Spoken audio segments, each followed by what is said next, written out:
En 1999, Venezuela arrancó con una promesa enorme, una revolución para cambiarlo todo.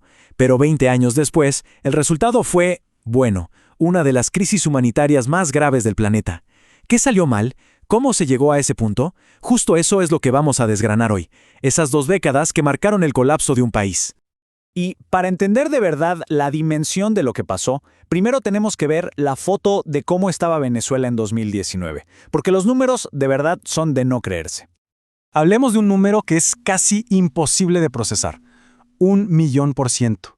Esa fue la hiperinflación que golpeó al país en 2018, según datos de Fede Cámaras. Es una locura. Es como si el dinero que se tiene en la mano, de un día para otro, se convirtiera literalmente en polvo. Absolutamente nada. Pero no fue solo que los precios subieran. Es que la economía entera, toda la producción del país, se vino abajo. Se contrajo un 50% en apenas 5 años. Para que nos hagamos una idea, es una caída mucho más brutal que la que tuvo Estados Unidos en la Gran Depresión. Una verdadera implosión. Y claro, con una economía en caída libre, ¿qué pasó? Pues que la gente se fue.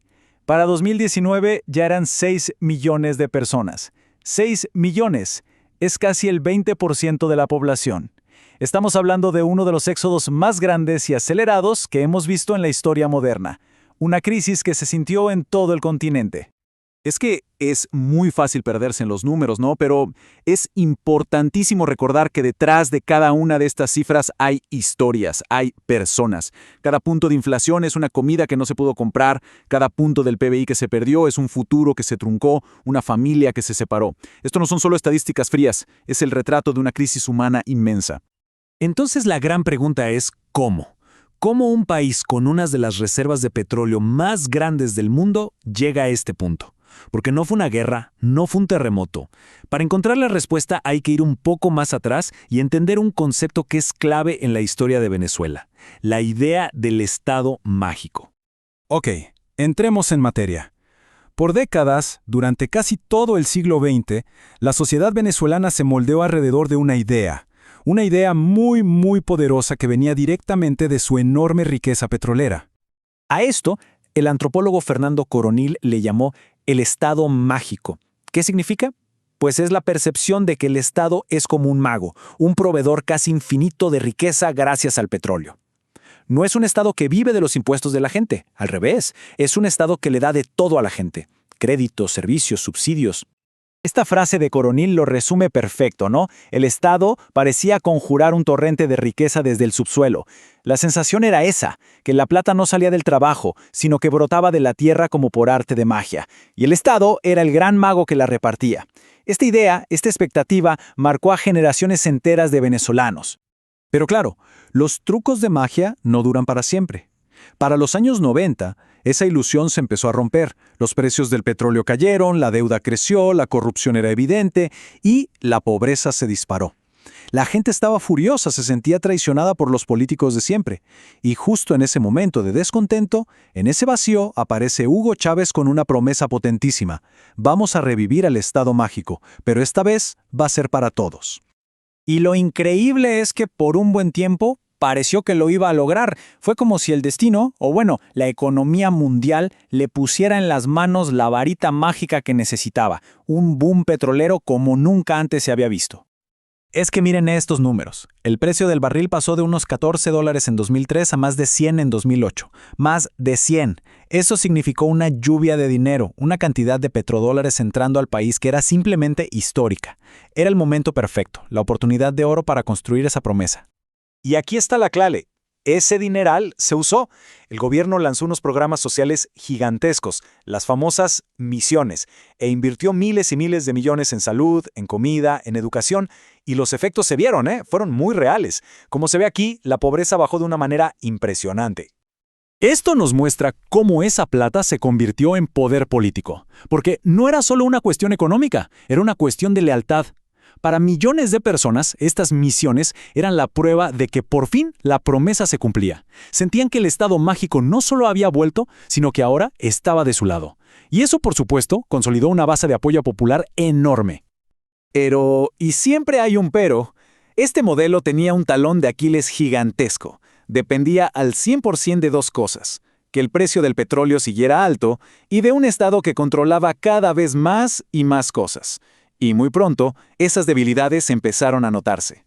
Si seguimos la línea de tiempo, vemos cómo todo empieza a torcerse. A partir de 2007, el gobierno pisa el acelerador con las expropiaciones de empresas. Después, en 2008, la crisis financiera mundial le da un primer susto a los precios del petróleo, una advertencia que nadie escuchó. Ya para 2012 empezaba a faltar de todo: medicinas, comida. Y para rematar, en 2013 muere Chávez, dejando un hueco de poder enorme justo en el peor momento posible. Y este cuadro es demoledor. Muestra exactamente lo que pasó. Las empresas que pasaron a manos del Estado simplemente dejaron de producir. Miren la caída del arroz, del azúcar, de los carros. Es increíble. Un país que antes producía su propia comida, de repente tenía que importarlo todo. Y claro, para eso hacían falta los petrodólares, que ya no eran tantos como antes. Entonces, cuando los precios del petróleo se desplomaron de verdad a partir de 2014, ya con Nicolás Maduro en el poder, el modelo simplemente reventó.